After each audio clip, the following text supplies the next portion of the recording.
With a curfew imposed by FCT Minister Nyesom Wike, authorities say the political atmosphere appears calm. However, stakeholders insist security remains critical to electoral credibility. At separate briefings in Abuja, the Nigerian Civil Society Situation Room and the Center for Transparency and Advocacy reviewed final preparations. FCT Resident Electoral Commissioner Aminu Idris says INEC has deployed additional collation officers and displayed the voters' register across polling units ahead of the vote. And then total number of ad hoc staff. Well, the ad hoc staff, we are looking at about 11,873 PU officials. Then we have 282 supervisory presiding officers. That's the SPOs. We have 68 rack managers. So there are other INEC staff also deployed, like we have 68 LGA supervisors. The Situation Room says the declaration of a work-free day movement restrictions from 8 p.m. Friday to 6 p.m. Saturday has generated confusion, citing inconsistencies with earlier police announcement. Of utmost concern is the trend of candidates and their political parties stepping down. Such late-stage withdrawals, often cited as strategic realignment, strips the electorate of free choices and dampen the competitive spirit of the polls. The amended law in its current form fell short of the minimum standard required to guarantee credible, free, fair, and credible elections. The executive director of the Center for Transparency and Advocacy, Faith Nwadishi, warns voters against vote trading. Now they have added additional safeguards that if the total number accredited on the BVAS is not the total number recorded on the result sheet, that thing will not go. For those of us who live in a FCT, we are going to bear the brunt of either a flawed election or we are going to benefit from an election that fully reflects the choice of the people. Stakeholders agree that while security must deter criminal element, it should not intimidate law-abiding voters.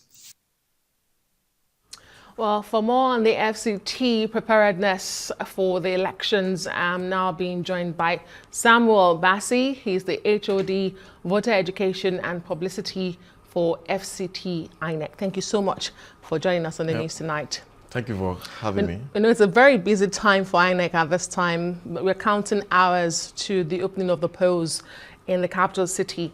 But let me begin by asking you, because I'm sure a lot of Nigerians are interested. The 2026 Electoral Act came into force barely 48 hours ago. Quite a number of changes were made. One wonders if INEC even have you had the time to look at the 2026 Electoral Act, and if you are going to be abiding by that act as you're supposed to for tomorrow's elections? Yeah, activities are regulated by the law, and definitely whatever law that subsists, kind of will be guided by that.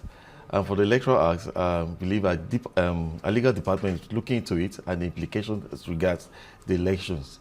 Whatever it is, we are guided by laws in the implementation of activities. Is it any source of concern to the electoral body that the time frame of this act or this law coming into place and this very crucial FCT election? Well, yeah, it's a concern because of the time factor, which is quite short here. Like what I said earlier, our legal department looking into the provisions and how we can, tweak our activities to be in line with the new provisions of the Act. We understand there are over 2,000 polling units, about 2,822 for the elections tomorrow. They are meant to open 8:30 a.m. Can you guarantee the residents of the FCT that all those polling units will be opening at the same time tomorrow? Or are there any likely challenges you're foreseeing already? Not really. As we speak, a whole lot of activities at the local government, getting our men and materials to the racks where they will be camped overnight to address the issue of late commencement of these things.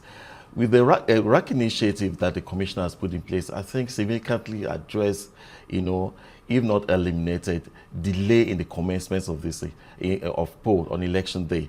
So I fully guarantee and assure citizens, voters in FCT that poll would commence 8:30, as stipulated by our guidelines. Well, we'll hold you to that tomorrow. We'll be watching. This one concerns you directly for voter education. You're the HOD of the department. We've seen quite the low turnout when it comes to elections generally in the country, but in the FCT even more disappointing. For 2022 was an average of 9%.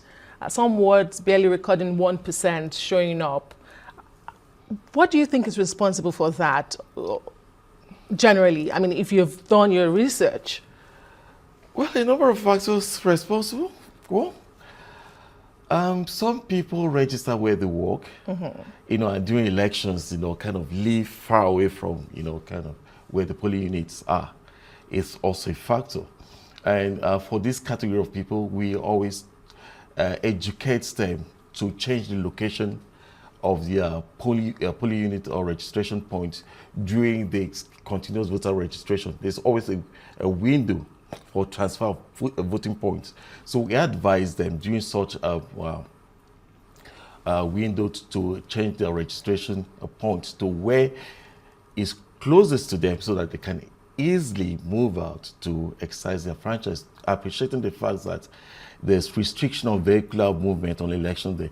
And there are other set of people that voters are not interested in the process at all.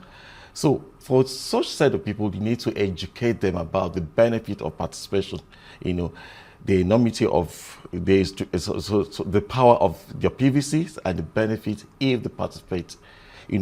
A whole lot of voter education is needed here to get the people interested in this and encourage participation to address the issue of apathy, at the poll. Well, we are seeing 106,000 new voters collected their PVCs ahead of this election tomorrow. Do you think that's a sign of renewed interest in the system, or just routine registration to have my PVC as a form of identification? Well, it's a combination of both, actually. I've done in the minds of the voters. But, to a large extent, shows renewed interest in the process. Are you ready for these additional numbers that we have recorded? Certainly, yes, of course. We have the capacity. We have the experience. We have everything that places us in a good state, to handle and conduct elections tomorrow. Let's speak about the elephant in the room. The most important question is the end process of any election is the results, the declaration of it. But also the process is important, the collation. And that's always been the biggest challenge. Even in this new law that we had, we saw the controversies trailing it.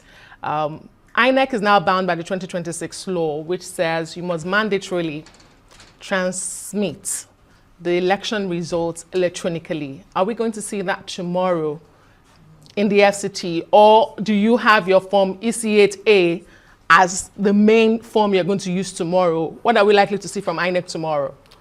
Well, transmission of results has always been an in thing. No, but not legal. Now it's legal. Well, it's you're legal, mandated to do it. Now, we've been doing that, and that's what that will transfer tomorrow.